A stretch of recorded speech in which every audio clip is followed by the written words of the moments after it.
মির্চি নিবেদন গল্প gold mine. গল্প গোল্ড মাইন।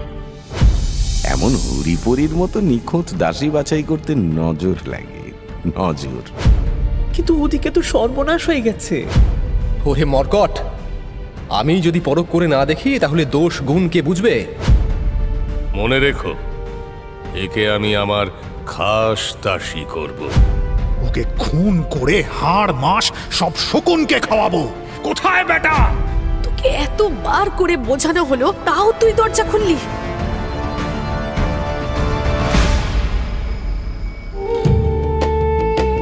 মির্চি গল্প গোল্ড মাইন শুনছেন আরব্য রজনী। আজ শুনবেন তাম্রনগরীর কাহিনী।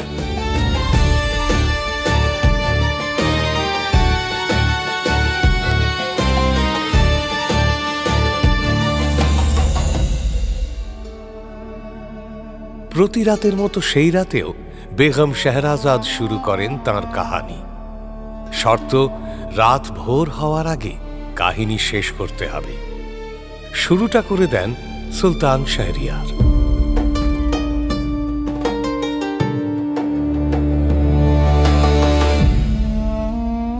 হ্যাঁ বেগম, এবার শুরু করো তোমার গল্প। মাগরির প্রদেশের শাসক আমির মুসা তার ছোট্ট দল নিয়ে পরিত্যক্ত তাম্রনগরী পৌঁছলেন। সেখানের মানুষজন সকলে মূর্তির মতো স্থির। অনেক ঘুরে শেষে এক প্রাসাদে তাম্রনগরীর রাজকন্যাকে আবিষ্কার করলেন আমির মুসা এবং তার দল। রাজকন্যা অপরূপ সুন্দরী, ঘুমিয়ে আছে সে তার রাজকীয় পালঙ্কে। তার মাথার ও পায়ের কাছে দুই দাসী দাঁড়িয়ে, দাসীদের হাতে অস্ত্র। সাবধান বাণী লেখা আছে রাজকন্যার পালঙ্কের পাশে। বাণীর মর্মার্থ হল, রাজকন্যাকে স্পর্শ করলেই মৃত্যু অবশ্যম্ভাবী। সঙ্গী ও পথপ্রদর্শক সামাদের প্ররোচনায় মুসা ঠিক এই ভুলটাই করলেন। খলিফাকে উপহার দেওয়ার জন্য এই রাজকন্যাকে তুলে নিয়ে যেতে চাইলেন। মুসার নির্দেশে তার দলের এক সদস্য যেই না রাজকন্যাকে তুলতে গেল, অমনি দুই দাসীর অস্ত্রের ঘায়ে তার মুন্ডুটা মুহূর্তে ধর থেকে আলাদা হয়ে গেল। তারপর কি হলো বলো? সুন্দরী রাজকন্যাতেই আপনার স্মৃতি আটকে গেল জাহাপানা। তার পরের কিছুটা কাহিনীও যে বলেছি হুজুর। না না, তা কেন? আমি দুনিয়াজাতকে সুযোগ করে দিচ্ছিলাম ওর স্মৃতিশক্তি পরীক্ষা করার জন্যই। ক্ষমা করবেন হুজুর, আমার স্মৃতিশক্তি পরীক্ষা করতে গেলে আপনি কিন্তু বিপাকে পড়বেন। তার চেয়ে বরং স্বীকার করে নিন যে সুন্দরী রাজকন্যায় আটকে গেছেন। এই যেমন 3 বছর পার করে আটকে গেছেন এক বেগমে। ঠিকই বলেছ দুনিয়াজাত। যাই হোক, কাহিনীটা এবার শেষ করো বেগম। অনেক হলো, আর নয়। সে তো হয়েই গেছে প্রায়। বাকি আর কি আছে কাহিনীর জাহাপানা? কি বাকি আছে মানে? আরে আসল কথাটাই তো বাকি আছে। সেই জ্বালাগুলো উদ্ধার তো দূরের কথা, এখনো তো সেগুলোর সন্ধানই পাওয়া যায়নি। কোথায় হুজুর? আচ্ছা বেশ, তাহলে আবার আমরা শুরু করি। জেলেরা আমির মুসাকে বলে, হুজুর, জিনদের তো সম্রাট সুলেমান তামার জ্বালায় ভরে আটকে রেখেছিলেন। সেই সব জ্বালা এখন সমুদ্রের পানির নিচে রয়েছে। আমরা তো ওই জ্বালা তুলে ওতে মাছ রাখি। হ্যাঁ বলে বটে, কিন্তু সেগুলো তো খলিফার দরবারে হাজির করতে হবে। সেটাই তো করেন আমির মুসা। জেলেরা এমন 12টি জ্বালা আমির মুসাকে সমুদ্রের পানি থেকে তুলে দেয়, আর দেয় 2টি সুন্দর কন্যা। কন্যা? 2টি? সেই ঘুমন্ত রাজকুমারী আর? না হুজুর, আপনার ঘুমন্ত রাজকুমারী নয়, এরা অন্য। খলিফার কাছে জেলেরা এদের উপহার হিসেবে পাঠায়, কিন্তু বেশি দিন বাঁচে না এরা। দামাস্কাসের আবহাওয়া সহ্য হয় না এদের। জ্বালাগুলো? সেগুলো আমির মুসা উপস্থিত করেন খলিফা আবু আল মালিক বিন মারওয়ানের দরবারে। জেলেদের শেখানো কায়দায় সেগুলো এক এক করে খোলা হয়। কায়দা? কি কায়দা? জ্বালাগুলো খোলার আগে ভিতরে বন্দি জিনদের দিয়ে শপথ করিয়ে নেওয়া হয়। জিনরা শপথ করে যে তারা খলিফার নির্দেশ মানবে এবং আল্লাহকে স্বীকার করে নেবে। মানে খলিফা সম্রাট সুলেমান যা চেয়েছিলেন সেটাই হয়, তাই তো? হয় বটে, কিন্তু খলিফা সম্রাট সুলেমান তখন কোথায়? তিনি মারা গেছেন বহু বহু বছর আগে। তাই জ্বালা থেকে বেরিয়েই খলিফা আবু আল মালিক বিন মারবানের পাই লুটিয়ে পড়ে জিনরা, ক্ষমা চায় পা জড়িয়ে ধরে। আর খলিফা আবু আল বিন মারবানও তাদের ক্ষমা করে দেন। মুক্তি পায় জিনরা। ধোঁয়ার কুণ্ডলি পাকিয়ে তারা দরবারের ঘুলঘুলি দিয়ে একে একে বেরিয়ে মিলিয়ে যায় বাতাসে। আচ্ছা, আর আর তাম্রনগরীর নাগরিকদের কি হয়? সেই রাজকন্যার? হ্যাঁ, মানে না, মানে সবার।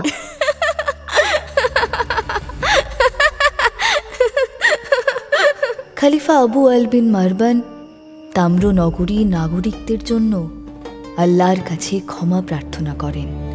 প্রার্থনার প্রভাবে সকলে অভিশাপ থেকে মুক্তি পায়। বুঝলাম, ভালো কাহিনী, কিন্তু কিন্তু এত তাড়াতাড়ি শেষ হবে বুঝিনি আগে। এদিকে রাত এখনো বাকি, সুতরাং এত সহজে তোমার মুক্তি হচ্ছে না বেগম জান। শুরু করো আরেকটা কাহিনী। আরেকটা কাহিনী? কিন্তু এই যে আপনি বললেন কাহিনীটা এবার শেষ করো বেগম, অনেক হলো আর নয়। বলেছিলাম ঠিকই, কিন্তু কিন্তু তখন কি জানতাম যে রাত শেষ হবে না, কিন্তু কাহিনী শেষ হয়ে যাবে? তাই বলেছিলাম। আমি আসলে বলতে চেয়েছিলাম রাত আর কাহিনী যেন একই সঙ্গে শেষ হয়, কিন্তু রাত যে এখনো বাকি বেগম জান, বাকি রাতটা কাটবে কি করে? বাদশাহর নির্দেশে একটি নতুন কাহিনী শুরু করেন বেগম শাহরাজাদ। কাহিনী শুরু করার আগে বলেন, কিন্তু জাহাপনা, এই কাহিনীও যদি আজ রাতে শেষ না হয়? কাল রাতে শুনবো। শুরু করো, দেরি করো না, সময় চলে যাচ্ছে। তাহলে শুনুন হুজুর।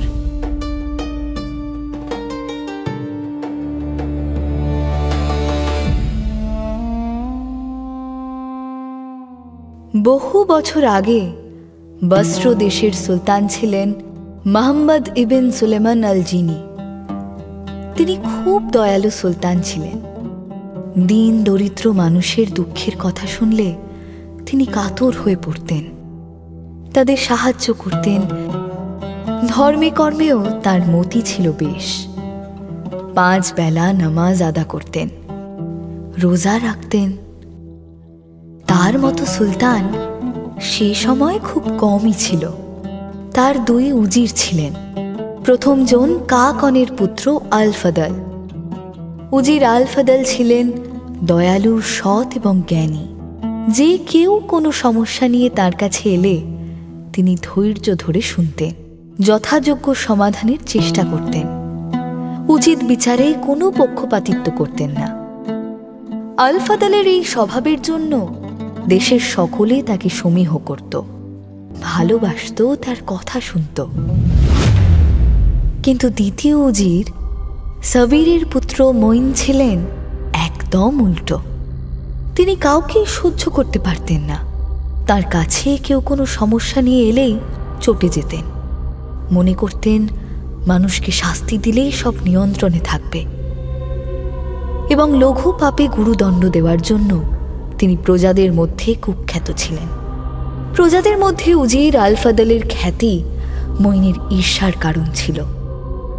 ঈর্ষা আরও বাড়িয়ে তুলেছিল সুলতানের পক্ষপাতিত্ব। যে কোনো গুরুত্বপূর্ণ কাজে সুলতান উজির আল ফদলের উপরই ভরসা করতেন। সুলতানের এই পক্ষপাতিত্ব মঈন সহ্য করতে পারতেন না।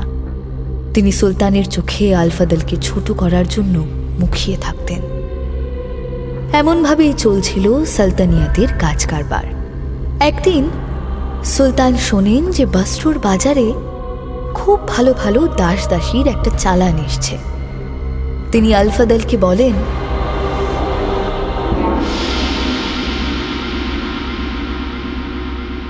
শোনো ফদল, আমার একটা ভালো দাসী চাই। রূপে যেমন সেরা হবে, গুণেও যেন তেমনই হয়। স্বভাব চরিত্রও ভালো হওয়া দরকার। এমন দাসী যেমনটা আর কারোর কাছে নেই। তুমি নিজে বাজারে যাও, দেখে শুনে বাছাই করে এমন একটা দাসী কিনে আনো আমার জন্য। মনে রেখো, একে আমি আমার খাস দাসী করব। আমার বয়স হয়ে যাচ্ছে, দিনে দিনে বৃদ্ধ হচ্ছি, আর কিছুদিন পরেই হয়তো হাঁটা চলার জন্যেও কারো সাহায্য প্রয়োজন হবে। তখন এই হবে আমার নিত্য সঙ্গী। ভরা সভায় সবার সামনে এমন গুরুত্বপূর্ণ কাজ উজির আল ফাদলকে দেওয়ায় মইনের হিংসা হয়। তিনি আগ বাড়িয়ে বলেন, আপনি যেমন দাসী চাইছেন তা জোগাড় করা যার তার কম নয় হুজুর। এমন হুরিপরির মতো নিখুঁত দাসী বাছাই করতে নজর লাগে, নজর। মইনের ব্যবহারে অসন্তুষ্ট হন সুলতান। তার নির্দেশের ওপর কথা। রাগে তার ইচ্ছে হয় মইনকে সভা থেকে বের করে দিতে, তবুও নিজেকে সামলে নেন। কারণ মইনের এমন অসভ্যতা নতুন কিছু নয়, এবং এর জন্য তাকে শাস্তি দিয়েও কোনো লাভ নেই। এমন আগেও বহু করেছেন মইন। সুলতান বিধিসম্মত শাস্তিও দিয়েছেন, কিন্তু মইনের স্বভাবের পরিবর্তন হয়নি। সুতরাং নিজের ক্রোধ সম্বরণ করে সুলতান আল ফাদলকে বলেন, আর হ্যাঁ, রাজকোষ থেকে যা প্রয়োজন নিয়ে যাও। তার প্রতি সুলতানের উদাসীন আচরণে মইন সুযোগ পেয়ে যান। তিনি আবার বলেন, এমন দাসী কিনতে হলে কম করে 10,000 দিনার লাগবে হুজুর, 100-200 দিনারে হবে না। মইনের বেহায়াপনা দেখে সুলতান এবার রীতিমতো ক্রুদ্ধ হন। তবুও তিনি মইনের কথায় বিরক্তি প্রকাশ করেন না। তিনি বুঝতে পারেন যে উজির আল ফাদলকে এমন একটা কাজ দেওয়ার জন্য মইনের হিংসে হচ্ছে। সুতরাং সকলের সামনে মইনের কথা মতো 10,000 দিনার আল ফাদলের হাতে ধরিয়ে দেওয়াই মইনের সবচেয়ে বড় শাস্তি হবে। মইন অপমানিত বোধ করবে, তাই তিনি খাজাঞ্চিকে ডেকে 10,000 দিনার দরবারে নিয়ে আসতে বললেন, এবং সেই দিনার নিজের হাতে উজির আল ফাদলের হাতে তুলে দিলেন। এমন অসভ্য উজিরকে সুলতান রাজসভায় রাখেন কেন? ঘাট ধরে বার করে দিতে পারেন না? এর উত্তর আমি জানি দুনিয়াজাদ। কি জাহাপানা? এমন উজির না থাকলে যে কাহানিটাই শেষ হবে না। কি বেগম জান, তাই তো? আপনি যা উচিত মনে করেন জাহাপানা। নাও নাও, শুরু করো, কাহানি শোনাও। জি হুজুর। উজির আল ফাদল তো 10,000 দিনার নিয়ে বাজারে যান। তিনি সব দালালদের ডেকে বলেন, শোনো সকলে মন দিয়ে, সুলতানের ব্যক্তিগত সহায়তার জন্য একজন দাসী দরকার। সে রূপেও যেমন হবে, গুণেও তেমন হওয়া চাই। সব দিক দিয়ে তাকে সকলের সেরা হতে হবে। সুন্দরী, বুদ্ধিমান, সৎ এবং ভরসার যোগ্য। সুলতান এমন এক দাসীর জন্য 10,000 দিনার পর্যন্ত দাম দিতে রাজি আছেন। উজির আল ফাদলের কথা শুনে দালালেরা বেশ চিন্তায় পড়ে যায়। কি হলো? কি এত কথা বলছো তোমরা? আমায় বলো, বলো কি সমস্যা? হুজুর, অপরাধ নেবেন না। সুলতানকে ঠকানোর মতো কোনো মতলব আমাদের নেই, তাই সত্যি কথাই বলছি। সুলতানের চাহিদা মেটানোর মতো দাসী এ বাজারে নেই। যা আছে তার মধ্যে সবচেয়ে সেরা যেটা, তার দাম বড় জোর 1000 খানিক দিনার হতে পারে। সে কি, একটাও নেই? কেমন ব্যাপারই তোমরা, জঞ্জাল নিয়ে ব্যবসা করছো? হুজুর, ক্ষমা করবেন, আপনি যেমনটি চাইছেন তেমন দাসী কেনার খদ্দের কোথায়? শখ থাকলেও দাম মেটানোর ক্ষমতা নেই। কালে ভদ্রেও এমনটি কেউ চায় না আসলে। তবুও যদি একটু সময় দেন তাহলে আমরা একবার খুঁজে দেখতে পারি। ঠিক আছে, ঠিক আছে, তাই যাও তাহলে, দেখো খুঁজে পেতে পাওয়া যায় কিনা। কিন্তু সারাদিন খুঁজেও এমন একজনকেও পাওয়া যায় না। শেষে দালালরা বলে, হুজুর, এই মাসের শেষের দিকে আর একটা বড় চালান আসছে। সেই চালানে কিছু ভালো মেয়ে আছে, ওতে একবার খুঁজে দেখা যেতে পারে। ঠিক আছে, আমি তাহলে সুলতানকে তাই বলছি। অপেক্ষা করেই দেখা যাক তাহলে। অগত্যা আল ফাদল ফিরে যান দরবারে। সুলতানকে কর্নিশ করে বলেন, জাহাপনা, আমি নিজে বাজারে গিয়ে দেখলাম, আপনার চাহিদা মাফিক কোনো দাসী আমার নজরে পড়ল না। আমি তো আগেই বলেছিলাম, এমন দাসী খুঁজে আনতে হলে নজর দরকার। সে নজর সবার থাকে না। আহ, চুপ করো সবাই, মূর্খের মতো হেসো না। কিন্তু ফাদল, এমন বললে তো চলবে না। আমার যে একটি দাসী প্রয়োজন, এবং যেমন বলেছি তেমন দাসী প্রয়োজন। যেমন তেমন এনে হাজির করলে তো চলবে না। হুজুর, দালালরা বলল যে এই মাসের শেষে দাসীর একটা বড় চালান আসছে। ওতে ভালো ভালো দাসী পাওয়া যেতে পারে। যদি অনুমতি করেন তো এই মাসের শেষ পর্যন্ত অপেক্ষা করা যেতে পারে। ঠিক আছে, অপেক্ষা করব। দাম যখন দিচ্ছি তখন দুনিয়ার সেরা দাসী কিনব। ওই দিনার তুমি তোমার কাছেই রেখে দাও, আর দালালদের জানিয়ে দাও চালান বাজারে ওঠার আগে যেন তোমাকে দেখানো হয়। এটাই আমার আদেশ। কিন্তু মাসের শেষ পর্যন্ত অপেক্ষা করতে হয় না। তার আগেই এক দালাল হাজির হয় আল ফাদলের বাড়ি। কি ব্যাপার এখানে? কোনো জরুরি বিষয়? কোনো সমস্যা হয়েছে নাকি? না হুজুর, আমি একটা খুশখবরি নিয়ে এসেছি। খুশখবরি? কি খুশখবরি? শোনাও। হ্যাঁ হুজুর, সুলতানের যেমন দাসী প্রয়োজন তেমন দাসী একটি পাওয়া গেছে। পাওয়া গেছে? কোথায় সে? সঙ্গে এনেছো? না হুজুর, তবে আপনি বললে হাজির করতে পারি। এক্ষুনি হাজির করো। আমার এই বাড়িতেই নিয়ে এসো তাকে, আগে আমি নিজে পরখ করে দেখি। জি হুজুর। কিছুক্ষণের মধ্যেই সেই দালাল একটি মেয়েকে এনে হাজির করে উজির আল ফাদলের সামনে। মেয়েটির বয়স 19-20 হবে। গায়ের রং একেবারে দুধে আলতা, বেশ লম্বা, সরু কোমর, পটল চেরা চোখ, হাসলে গালে টোল পড়ে, আর সাদা মুক্তোর মতো দাঁতগুলো ঝকঝক করে ওঠে। মেয়েটির মুখে হাসি লেগেই আছে।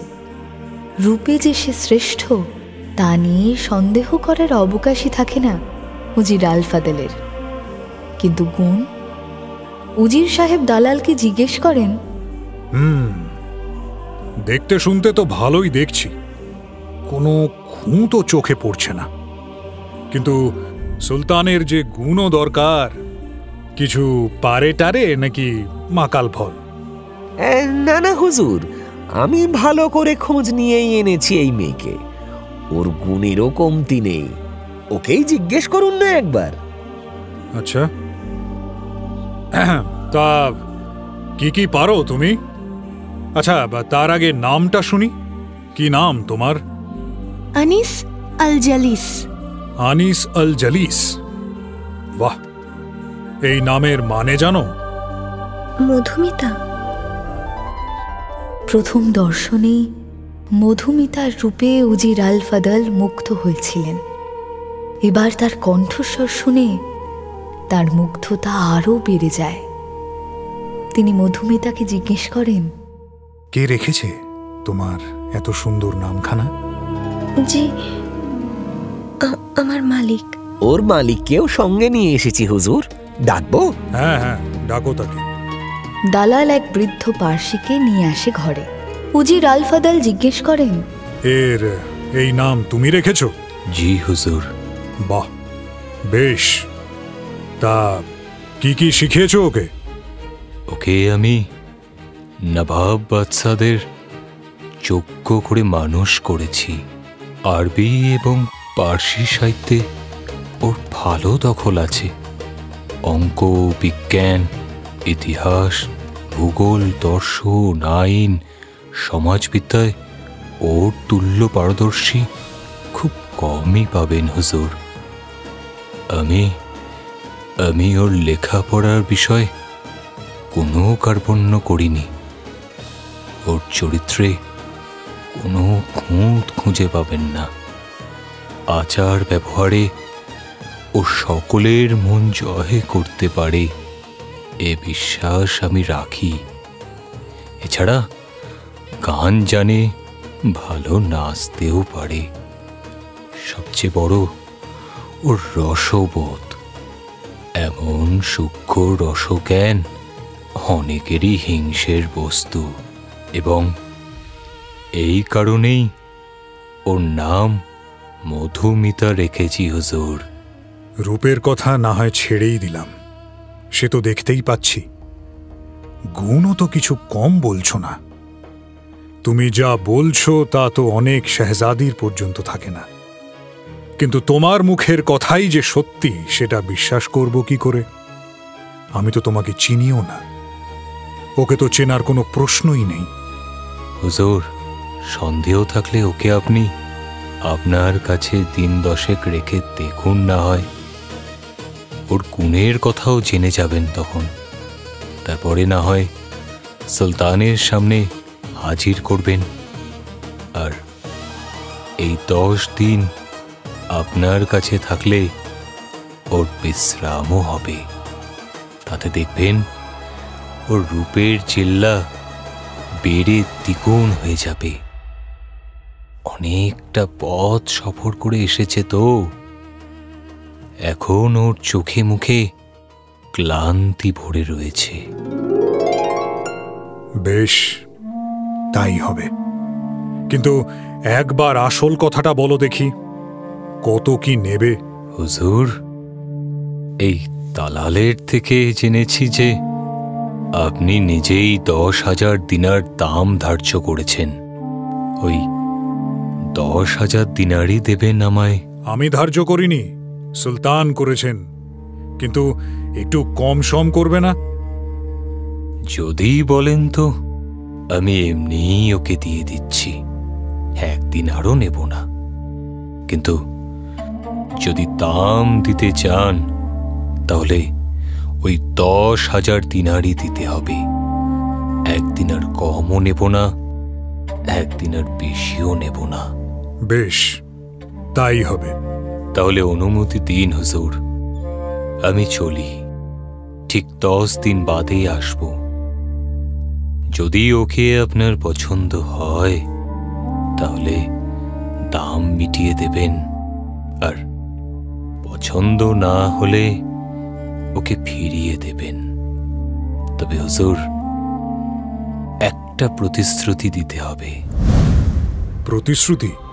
কি প্রতিশ্রুতি? মধুমিতা কুমারী, যতক্ষণ না আপনি দাম দিচ্ছেন ততক্ষণ ওর কুমারিত্ব আপনাকেই রক্ষা করতে হবে। আমি প্রতিশ্রুতি দিলাম। বৃদ্ধ ও দালাল বিদায় নেয়।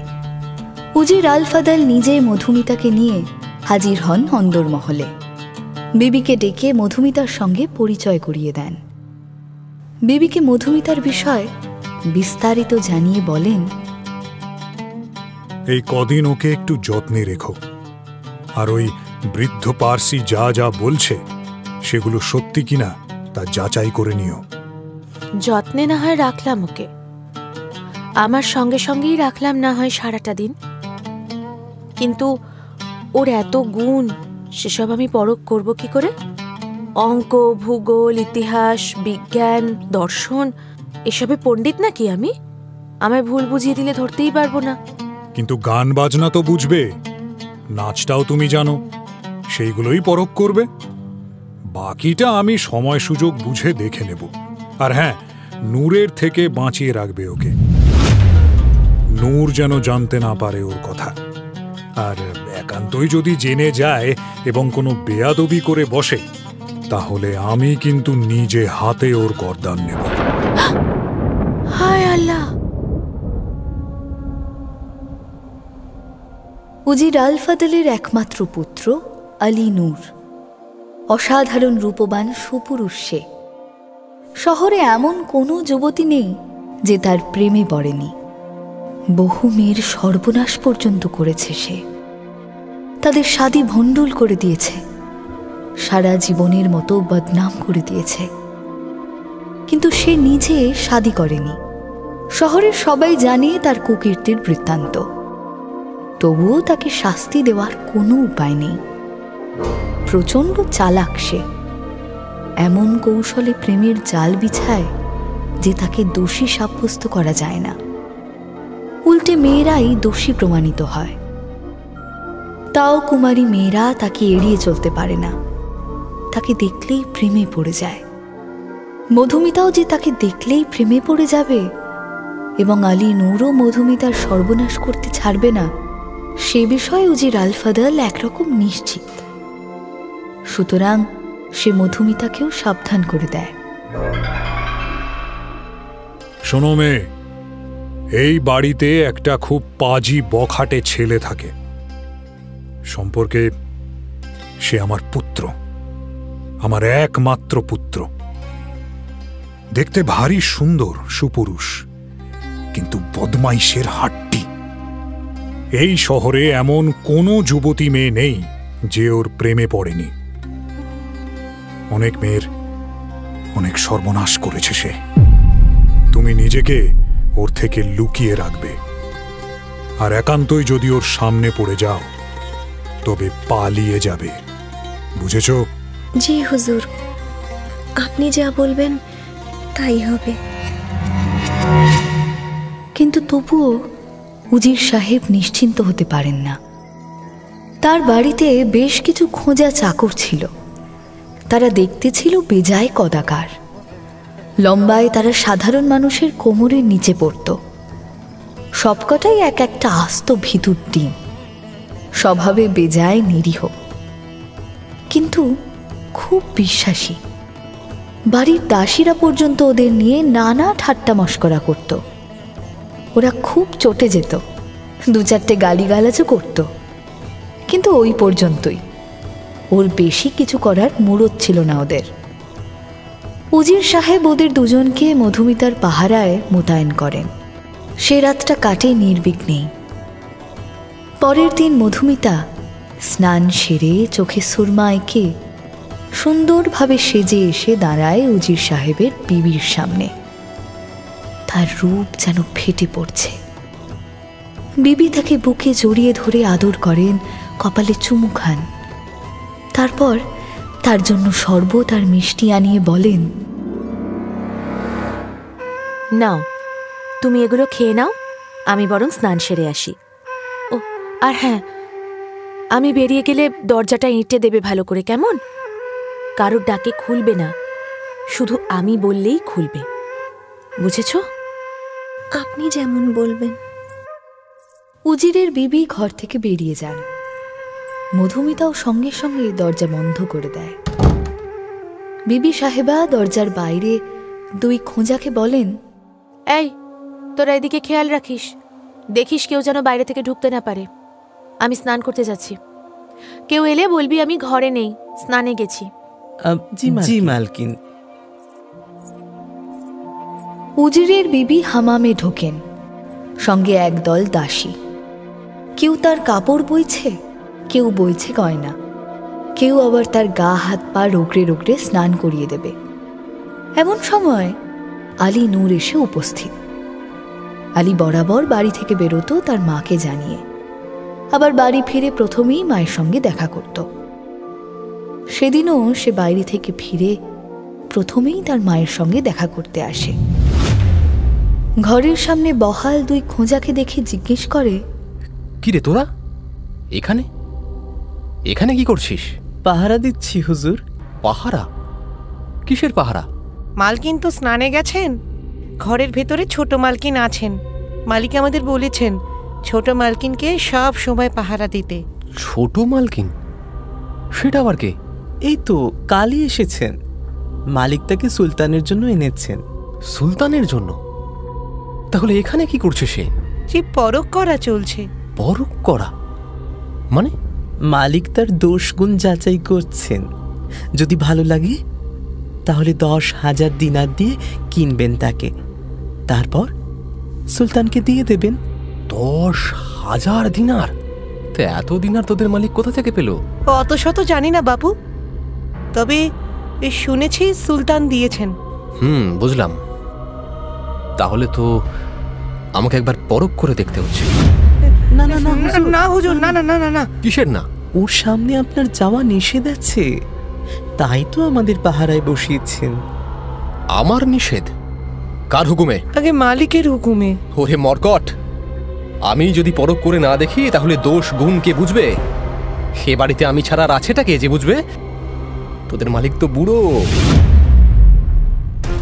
আলী যতই জোড়াজুড়ি করুক না কেন, দুই খোঁজা কিছুতেই তাকে ঘরে ঢুকতে দিতে চায় না।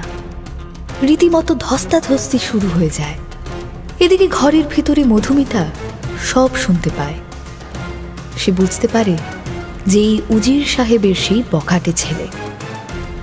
মধুমিতার খুব কৌতূহল হয়, এমন কি রূপ এই ছেলের যে যুবতীরা এর প্রেমে পড়ে। উজির সাহেব ওর থেকে নিজেকে লুকিয়ে রাখতে বলেছেন, কিন্তু লুকিয়ে লুকিয়ে দেখতে তো মানা করেননি। তাছাড়া মধুমিতার রূপও কিছু কম নয়। কত পুরুষ তার রূপের আগুনে পোড়ার ইচ্ছায় পাগল হয়ে গেছে, কিন্তু টলাতে পারেনি তাকে কেউ। সে ভাবে তাহলে একবার দেখলে ক্ষতি কি? সুতরাং সে পা টিপে টিপে দরজার কাছে যায়।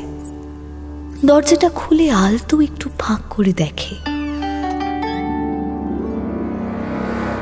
আর দেখা মাত্রই তার সারা শরীর অবশ হয়ে যায়। মাথাটা ঝিমঝিম করে ওঠে। আলী নূরের রূপের আগুনে পুড়তে শুরু করে মধুমিতার হৃদয়। প্রথম দর্শনেই এমন পুরুষের জন্য কলঙ্ক পর্যন্ত নিতে রাজি তার মন।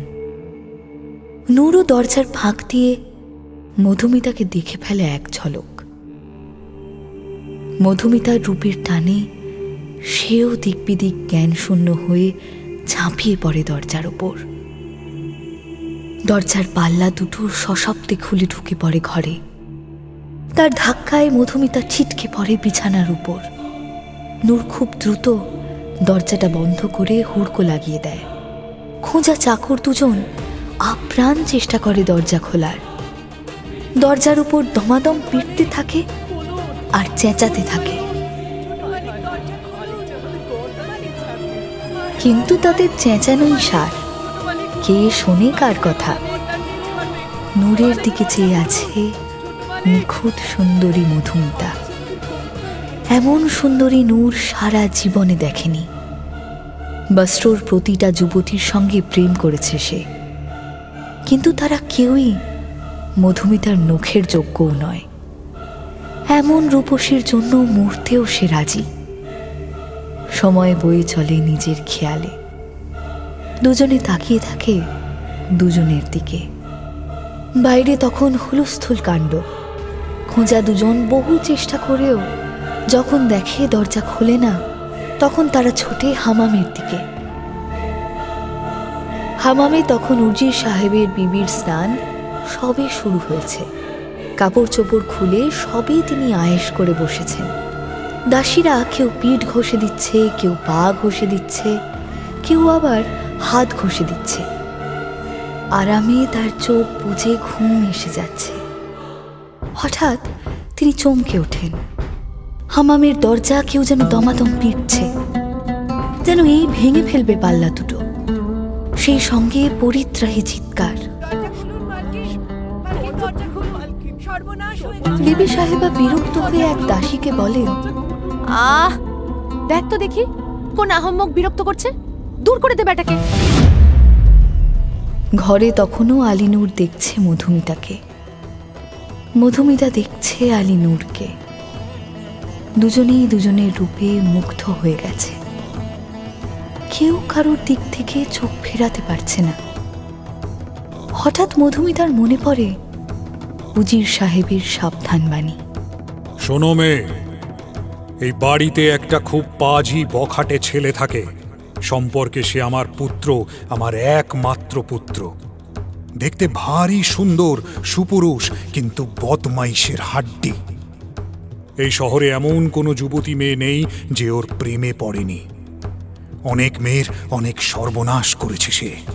তুমি নিজেকে ওর থেকে লুকিয়ে রাখবে, আর একান্তই যদি ওর সামনে পড়ে যাও তবে পালিয়ে যাবে, বুঝেছো?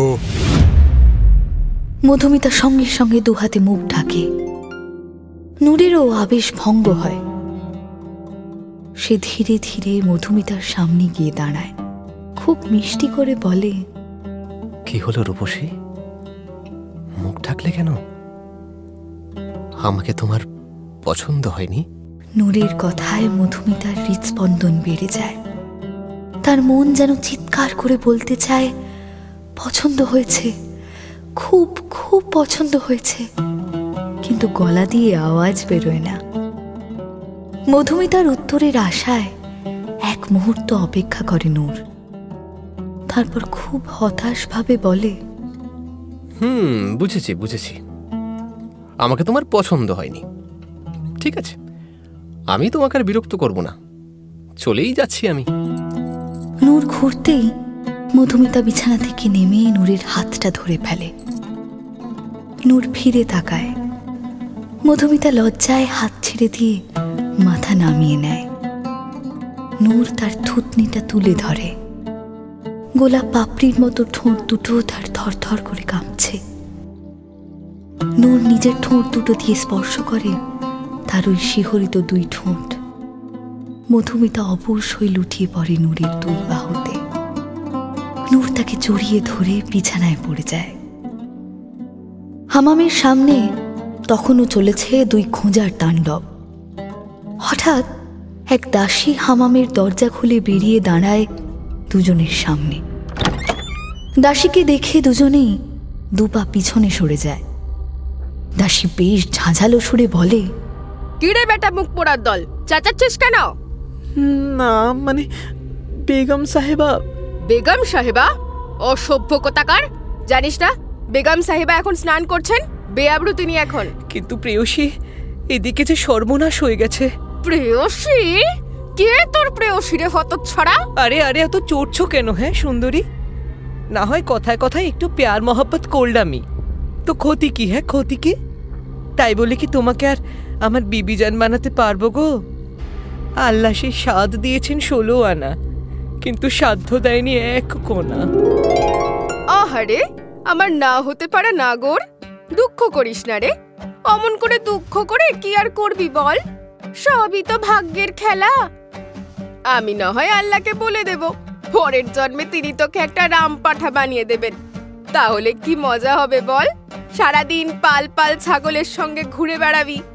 7 জন্মের 7 তোর 1 জন্মেই মিটিয়ে নিবি। এই ভালো হবে না বলে দিচ্ছি, আমাকে গালাগাল দেবে না। হায় আল্লাহ, আমি আবার তোকে গালাগাল দিলাম কখন রে বাঁদর? মিথ্যা কথা বলছিস? এই বাজে কথা বলবে না, আমি বলে দিচ্ছি, একদম বাজে কথা বলবে না। তুমি আমাকে রামপাঠা বলনি? ও এই কথা। তা রামপাঠা কি আবার একটা গালাগাল হলো নাকি? আর তাছাড়া আমি তো তোকে বাঁদরও বলেছি। তুই কি ভাবলি আমি ওটা তোকে আদর করে বলেছি? হাঁদা কোথাকার! এই এবার কিন্তু আমি মালকিনকে বলে না তোমাকে আচ্ছা করে পিটানি খাওয়াবো। হ্যাঁ, এই তুমি আমাকে আবার রামপাঠা বললে, বাঁদর বললে। হায় রে হায় মাথা মোটা, আরো কত কি বললাম তোকে, আর বুঝলি মোটে 2টো গালি? ওরে তোকে যে আমি মুখ পোড়া, হতচ্ছাড়া, হাঁদা এগুলো বললাম, সেগুলো কি গালি না? কি যে বলো প্রেয়সী, ওগুলো তো তুমি আমাকে আদর করে বলো, পিরিতির কথা। এক চড়ে তোর গাল লাল করে ছাড়বো। তুই কে রে হারামজাদা যে তোর সঙ্গে পিরিত করতে যাব? নিজের মুখটা নিজে দেখেছিস কখনো? ছুঁচো কোথাকার! তোর সঙ্গে পিরিত করার আগে না বিষ খেয়ে আমি মরে যাব তাও ভালো, তবু তোর সঙ্গে পিরিত করব না। দাসীর ধমক খেয়ে খোঁজা বেচারা তো কুকড়ে একেবারে কুণ্ডলি পাকিয়ে যায় আর কি। দাসী তাকে ছেড়ে আর এক খোঁজাকে বলে, আর এই যে তুই ফ্যাল ফ্যাল করে কি দেখছিস বড়? মজালোটা হচ্ছে? না মানে আমি তো ওর সঙ্গে এসেছি। এই মিথ্যে বলবি না বলে দিচ্ছি। তুই আমার সঙ্গে এসেছিস না আমি তোর সঙ্গে এসেছি? কে কার সঙ্গে এসেছে তাই নিয়ে প্রায় ঝগড়া লেগে যায়। তাদের কাণ্ড দেখে দাসী তো হয়রান, কপাল চাপড়াবে নাকি হাসবে ঠিক করতে পারে না। শেষে ধমক দিয়ে বলে, এই চুপ, একদম চুপ, একটাও কথা বলবি না কেউ, একেবারে গলা টিপে খুন করে ফেলবো। তাহলে এখানে এসেছিস কেন তোরা? হ্যাঁ, জানিস না বেগম সাহেবা স্নান করছেন? জানি তো, কিন্তু ওদিকে তো সর্বনাশ হয়ে গেছে। সর্বনাশ? কি সর্বনাশ আবার হলো শুনি? ছোট মালিক যে ছোট মালকিনের ঘরে ঢুকে দরজা বন্ধ করে দিয়েছেন। সে কি রে? হ্যাঁ, আর বলো কেন, কি করে যে দরজাটা খুলে গেল বুঝতেই পারলাম না। আর তক্ষুনি ছোট মালিক এক লাফে ঘরে ঢুকে দরজাটা বন্ধ করে দিল। কত ডাকাডাকি করলাম, কত বললাম, বড় মালিকের দোহাই পর্যন্ত। ও বেগম সাহেবা, বেগম সাহেবা গো, এই যে সর্বনাশ হয়ে গেল গো, সর্বনাশ হয়ে গেল। দাসী আর দাঁড়িয়ে থাকে না, হাহাকার করতে করতে ছুটে ঢুকে যায় হামামে। হামামের দরজা বন্ধ করতেই ভুলে যায় সে। হামামে তখন উজির সাহেবের বিবির মাথায় গন্ধ তেল মালিশ করে দিচ্ছে এক দাসী। আরামে বিবি সাহেবার দু চোখ বুজে আসছে। দাসীর কথা শুনে সব আরাম পলকের মধ্যে উবে যায়। তিনি তড়ি ঘড়ি কোনো রকমে গা ধুয়ে কাপড় জড়িয়ে ছুটে আসেন। ঘরে এসে দেখেন দরজা হাট করে খোলা। বিছানায় শুয়ে আছে মধুমিতা। শরীরে একটা সুতো পর্যন্ত নেই। একটা ঘোরের মধ্যে রয়েছে সে, মুখে এক নির্মল হাসি। আপন খেয়ালে নিজের ঘাড়ে গলায় বুকে নিজেরই হাত বুলিয়ে চলেছে। কোনো এক পরম সুখের স্বাদে সে যেন বিভোর। বিছানার চাদরে ছোপ ছোপ তাজা রক্তের দাগ। হাল হাকিকাত দেখে বিবি সাহেবা আঁতকে ওঠেন। হায় আল্লাহ! বিবি সাহেবার যা বোঝার বোঝা হয়ে যায়। তিনি তাড়াতাড়ি বিছানার চাদর টেনে ঢেকে দেন মধুমিতার শরীর। ততক্ষণে দাসীদের সঙ্গে খোঁজা চাকর দুটিও ঘরে ঢুকে পড়েছে। একে একে বাড়ির আর সব চাকর বাকররা জড়ো হচ্ছে। সকলের চোখেই কৌতূহলী দৃষ্টি। বিবি সাহেবা ফিরে একবার তাদের মুখগুলো দেখে হুকুমের সুরে বলেন, যা সব, যা বাইরে যা, এক্ষুনি বেরিয়ে যাই ঘর থেকে। সকলকে ঘর থেকে বের করে দরজা বন্ধ করেন বিবি সাহেবা। ফিরে এসে মধুমিতাকে তুলে বসিয়ে ঝাঁকিয়ে বলেন, এই মেয়ে, কি হয়েছে তোর? হ্যাঁ, নূর এসেছিল নাকি? সে কোথায়? চলে গেছে, সে চলে গেছে। চলে গেছে? চলে কোথায় গেছে? চলে গেছে। কি রে বল, কোথায় গেছে? জানি, আমার সব নিয়ে চলে গেছে, সব। হায় হায় হায়! বিবি সাহেবার মাথায় যেন আকাশ ভেঙে পড়ে। তিনি আঁতকে উঠে ছেড়ে দেন মধুমিতাকে। মধুমিতা আবার এলিয়ে পড়ে বিছানার উপর। শরীর থেকে চাদর সরে যায়। সেদিকে কোনো ভ্রুক্ষেপ নেই তার। সে তখনও নিজের ঘোরের মধ্যে ডুবে। কি সর্বনাশ করলি রে মেয়ে! তোকে এতবার করে বোঝানো হলো, উনি পর্যন্ত তোকে বললেন, তাও তুই দরজা খুললি। শান্ত হ, শান্ত হ মেয়ে, শান্ত হ। সর্বনাশের খবর উজির আলফাদালের কানে পৌঁছে যায় ঠিক সময়ে। দরবার থেকে ফিরতে না ফিরতেই দুই খোঁজা তার পা জড়িয়ে ধরে ক্ষমা চায়। তাদের মুখে সব শুনে তিনি রাগে জ্বলে ওঠেন। খোলা তরবারি নিয়ে ছুটে আসেন বাড়ির অন্দরমহলে। জীবনেই প্রথম তিনি অন্দরমহলে প্রবেশ করেন কোনো আগাম বার্তা ছাড়াই। কোথায় কোথায় ওই বদমাইশটা? আমি আজ ওকে খুন করে ফেলবো। এত বড় সাহস ওর! ও সুলতানকে পর্যন্ত মানে না।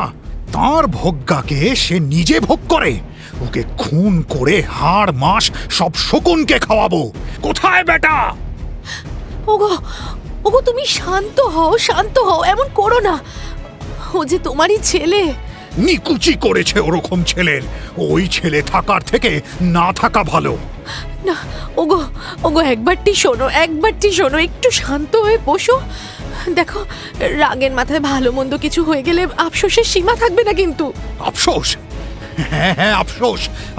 আমার আফসোস হচ্ছে আজ। আমার আফসোস হচ্ছে যে ও আমার ঘরেই কেন জন্মালো। কেন ওর প্রথম বেয়াদবির নালিশ শুনে শুধু প্রমাণের অভাবে ওকে আমি ছেড়ে দিলাম। সেই দিনই ওর মুন্ডুটা ধর থেকে আলাদা করে দেওয়া উচিত ছিল আমার। না না না, শোনো না, আল্লাহর দোহাই, একটিবার শোনো আমার কথা। একটু একটু মাথাটা ঠান্ডা করো, একবারটি শোনো। কি শুনবো? শোনার বাকি কি আছে আর?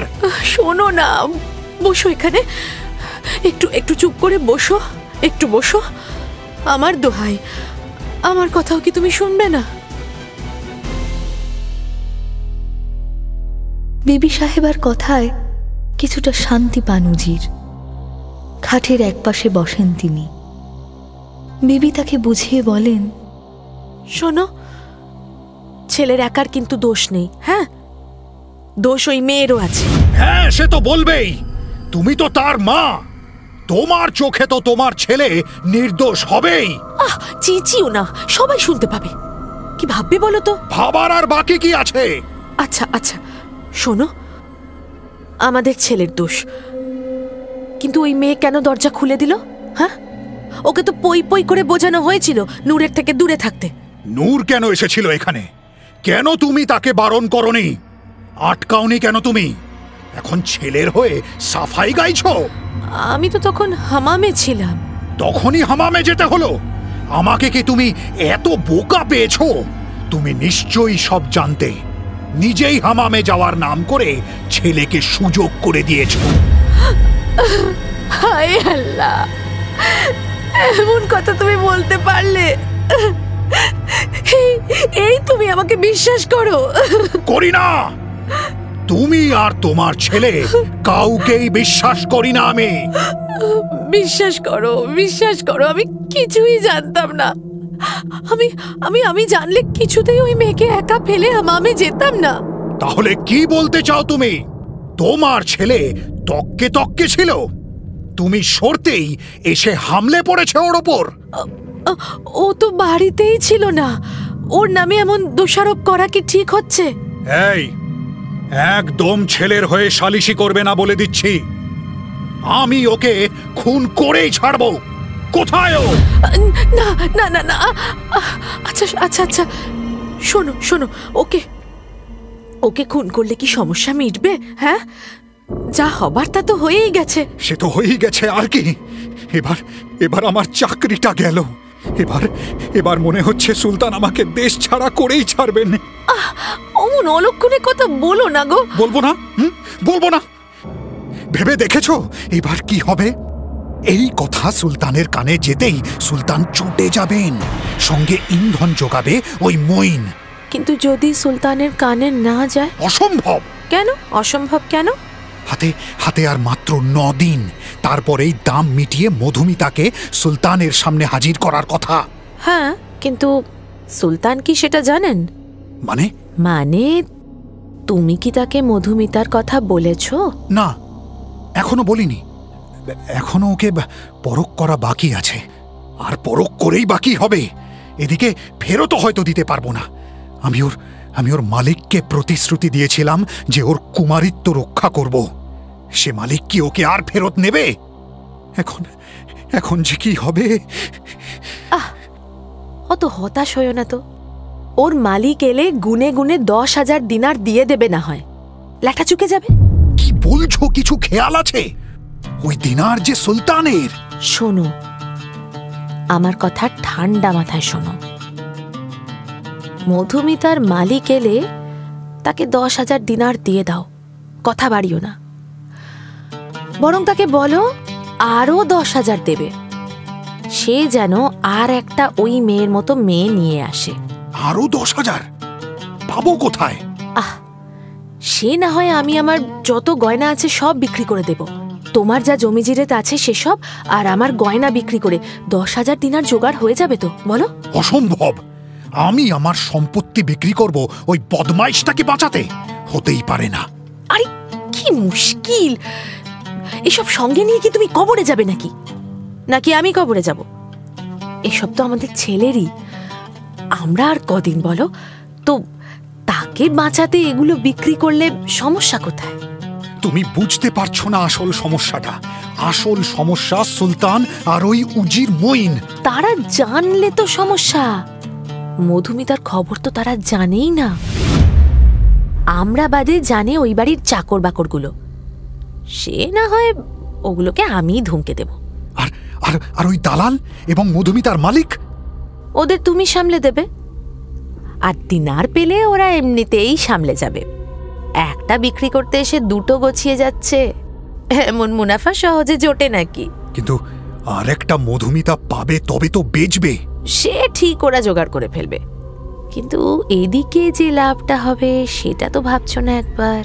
লাভ? আবার কি লাভ? কেন? তোমার ছেলের ঝামেলা আর পোহাতে হবে না। দেখো, একটা কথা তো সত্যি যে আমাদের নূরকে দেখতে সুন্দর। ওর মতো সুন্দর যুবক এই শহরে দ্বিতীয়টি নেই। এমন ছেলের পাশে তো আর যাকে তাকে বিবি বানিয়ে দাঁড় করিয়ে দেওয়া যায় না। সেদিক থেকে মধুমিতা কিন্তু যোগ্য।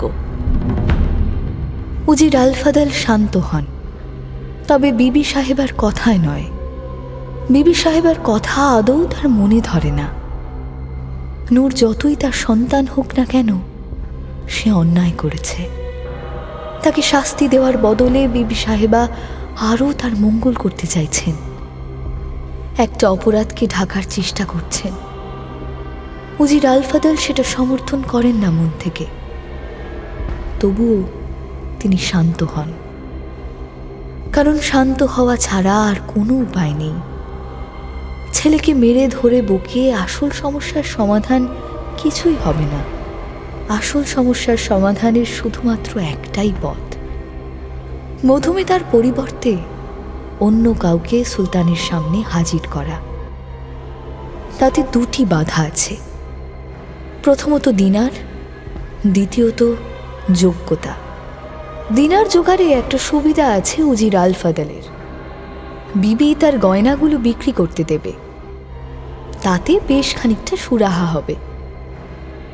বাকিটা জমি বিক্রি করেই জোগাড় করতে হবে। কি আর করবেন তিনি? কিন্তু মধুমিতার মতো আর একজন যোগ্যকে কি জোগাড় করা যাবে? সেদিন অনেক রাতে বাড়ি ফেরে আলীনূর।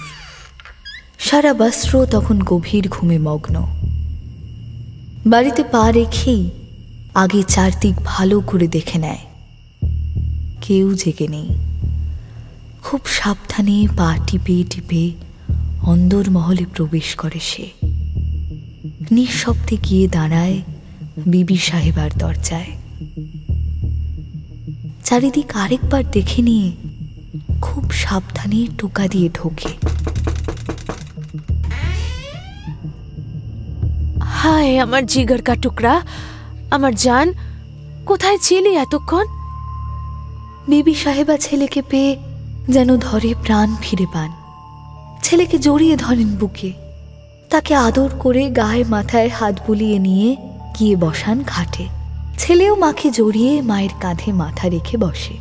বিবি সাহেবা বলেন, হ্যাঁ রে দুষ্টু, আমি একটু সরেছি কি সরিনি, তুই এত বড় একটা কাণ্ড করে বসলি। আব্বা খুব রেগে গেছে না আম্মি? রাখবে না? ভাগ্য ভালো তুই পালিয়ে গেছিলি, নাহলে কি জানি আজ কি অঘটনটাই না ঘটেছে। তো হয়তো তোকে খুনই করে বসতো। তোর আব্বাকে তো জানিস, ভালোর ভালো খারাপের খারাপ। আচ্ছা আমি, তুমি বলো আমি কি খারাপ ছেলে? হায় আল্লাহ, কি বাজে বাজে কথা শিখেছে দেখো ছেলে। হ্যাঁ, সব ওই রাক্ষসী মেয়েগুলোর জন্য। জাদু টোনা করে ছেলেটাকে আমার খারাপ করে দিল। তার মানে আমি খারাপ, তাই না? বালাই ষাট, তুই খারাপ হতে যাবি কেন? তুই তো আমার জান, আমার জিগার কা টুকরা। তাহলে আব্বা আমার খারাপ করবে কেন? কোথায় খারাপ করবে? বললেই হলো, আমি করতে দিলে তো। তা হ্যাঁ রে, একটা সত্যি কথা বলতো। কি? মধুমিতাকে তোর পছন্দ হয়েছে? মধুমিতা? মধুমিতা আবার কে? হায় হায় হায়, দেখো ছেলের ঢং। আজ সকালে যে মেয়েটা এই ঘরে ছিল ওর নাম মধুমিতা, তুই জানিস না? কি? মধুমিতা? মধুমিতা? বুঝেছি বুঝেছি, ওকে তোর মনে ধরেছে বল? আমি আচ্ছা শোনো না, তোমার সঙ্গে একটু দেখা করতে এলাম। দেখা করতে এলাম মানে? মানে আমি ঠিক করেছি দূরে কোথাও চলে যাব, অনেক অনেক দূরে। তাই তোমার কাছে বিদায় নিতে এলাম আমি। হায় আল্লাহ, এসব তুই কি বলছিস? হ্যাঁ রে, তোর শরীর টরীর ঠিক আছে তো? হ্যাঁ, দেখো দেখি, সারাদিন রোদে রোদে ঘুরে ছেলেটার মাথাটাই বিগড়ে গেছে বোধহয়। মাথা আমার ঠিকই আছে আমি অনেক ভেবেই সিদ্ধান্ত নিয়েছি। এতে অন্তত তোমার ছেলের প্রাণটা তো বাঁচবে। তুমি তো বললে যে আব্বা আমাকে খুন করে ফেলতো, তাহলে তুমিই বলো এখানে থাকাটা কি আমার ঠিক হবে? আব্বা তো দেখতে পেলে আমাকে কচুকাটা করে ছাড়বে। মোটেই না, আমি থাকতে কিচ্ছুটি করতে দেব না। তাছাড়া তোর আব্বাকে যা একখানা বুদ্ধি বাতলে দিয়েছি না। তাই? কিন্তু তবুও আব্বাকে আমার একটুও ভরসা নেই। আমি কখন কি করে বসে। বাবা, এত ভয় আব্বাকে? তাহলে সামনে যাবি না? সামনে যাব না মানে? মানে আমার এই ঘরে লুকিয়ে থাক, খাওয়া দাওয়া কর, আরাম কর। সারাদিন ঘুরে ঘুরে চেহারাটার কি করেছিস একবার দেখেছিস? চোখ মুখ শুকিয়ে গেছে। আহা, কি রূপ ছিল আমার সোনার। হ্যাঁ, এখন দেখলেই কান্না পায়। আমি কিন্তু আব্বা জানতে পারলে? তুই না জানালে জানবে কি করে? আমি সব কটা চাকর বাকরকে বলে দেব, কেউ যেন তোর কথা তোর আব্বার কানে না তোলে। জানিস তো, বাইরে তোর আব্বা যতই বড় মাতব্বর হোক, এই বাড়িতে কিন্তু আমার কথাই শেষ কথা। আর আব্বা যদি এসে পড়ে? কোনোদিন আগে খবর না পাঠিয়ে আমার ঘরে পা রেখেছে তোর আব্বা? বরাবর আগে জিজ্ঞেস করে পাঠায় সে আসবে কিনা। যদি বলি তাহলেই আসে। আর মধুমিতা? সুবহানাল্লাহ, ছেলের মন আকু পাকু করছে মনে হচ্ছে। আরে দূর, কি যে বলো না আমি। তাহলে? আরে আমি বলছি যে সে কোথায় থাকবে? কেন, ওই তো পাশের ঘরে। যাবি? যা না, আমি বাইরে থেকে দরজা এঁটে দিচ্ছি, কেউ টেরটি পাবে না। আমি আব্বার হাত থেকে বাঁচার জন্য আম্মির আঁচলের থেকে বেশি সুরক্ষিত জায়গা আর কি হতে পারে। সুতরাং সেই রাত থেকে আলী থাকতে শুরু করে তার মায়ের সঙ্গে। মধুমিতার সঙ্গে তার সম্পর্ক আরও গভীর হতে থাকে। দিনে যদিও বা মধুমিতাকে ছেড়েই একটু আধটু সময় কাটে তার, রাতের বেলায় কিন্তু তাকে জড়িয়েই শুয়ে থাকে নূর। আর বিবি সাহেবাও বাইরে থেকে দরজা বন্ধ করে দেন। উজির আলফাদালও ছেলেকে নিয়ে নিশ্চিন্তে থাকেন। ইদানিং ছেলের সঙ্গে তার দেখা সাক্ষাৎ নেই। তিনি খবর নিয়ে দেখেছেন শহরে কেউ তাকে আজকাল আর ঘুরে বেড়াতে দেখে না। তিনি ভাবেন ছেলে হয়তো ভয় পেয়ে কোথাও পালিয়েছে দূরে। পালালেই ভালো। যতদিন সে পালিয়ে বেড়ায় ততদিন তার কুকর্মের নালিশ অন্তত শুনতে হয় না উজির সাহেবকে। তিনি ভাবতেই পারেন না যে যার থেকে বাঁচাতে মধুমিতার এত কড়া পাহারা, সেই মূর্তিমানই মধুমিতার ঘরে ঢুকে বসে আছে। এদিকে 10 দিনের সময়সীমা দ্রুত শেষ হয়ে আসে। উজির আলফাদলের চিন্তা বাড়তে থাকে দিনে দিনে। একদিন মায়ের বিছানায় বসে নূর মধুমিতার সঙ্গে আরবি দামা খেলছে। খেলা বেশ জমে উঠেছে। বারবার নূর হেরে যাচ্ছে, আর যত হারছে মধুমিতা তো হেসে কুটিপাটি।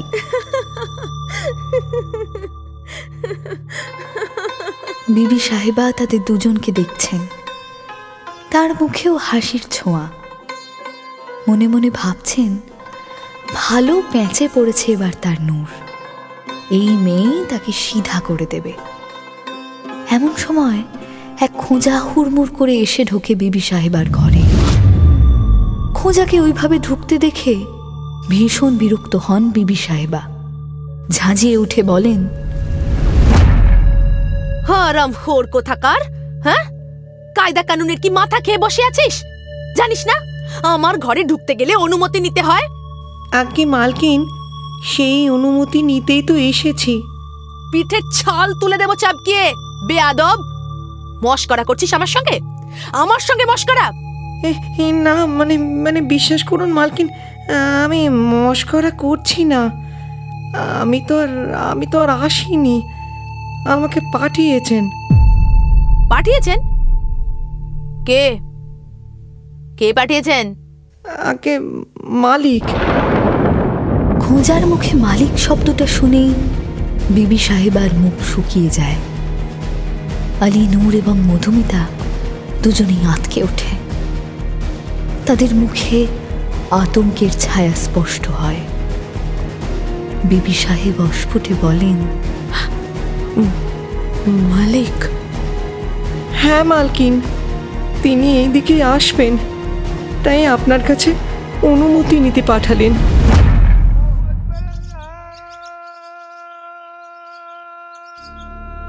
এই দেখুন হুজুর, আজও ভোর হয়ে গেল, এদিকে কাহানি এখনো বাকি। এ আর নতুন কথা কি? এমন তো রোজই হয়। যাই, দরবারে যেতে হবে আমাকে। একই দুনিয়াজাদ ঘুমিয়ে পড়েছে? কখন ঘুমলো? আমি ডেকে দিচ্ছি হুজুর। না থাক বেগমজান, ঘুমোক। আমি বরং যাই, তুমিও বিশ্রাম নাও। আজ রাতে আবার শোনাতে হবে বাকিটা। হ্যাঁ, আজ রাতের মধ্যে বাকিটা শেষ হবে তো? দেখা যাক।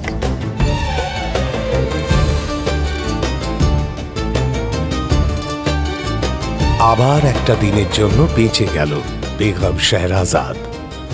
আবার একটা রাতের গল্প শোনার আশায় মশগুল হয়ে সুলতান শাহরিয়ার বিদায় নিলেন।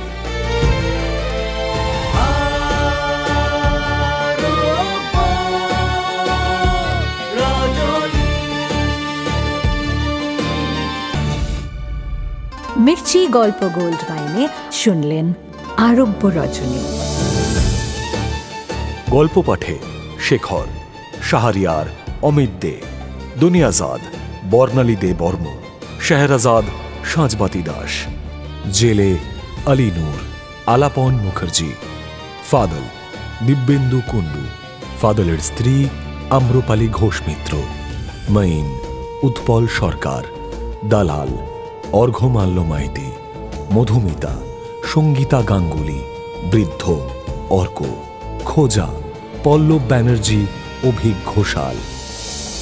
নাট্যরূপ শিবাশিস বন্দ্যোপাধ্যায়, নাট্যরূপ সহায়তা শুদ্ধ সত্য দাশগুপ্ত, শব্দগ্রহণ ও আবহ সত্যজিৎ সেন, শব্দ পরিকল্পনা ও মিশ্রণ সব্যসাচী মুখার্জি, পরিচালনা শাওলি মজুমদার, সৃজনশীল পরিচালনা ইন্দ্রাণী চক্রবর্তী, প্রযোজনা প্যাস্টেল এন্টারটেইনমেন্ট।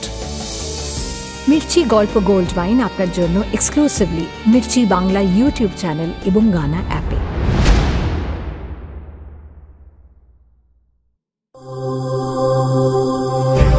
মির্চি নিবেদন গল্প গোল্ড মাইন।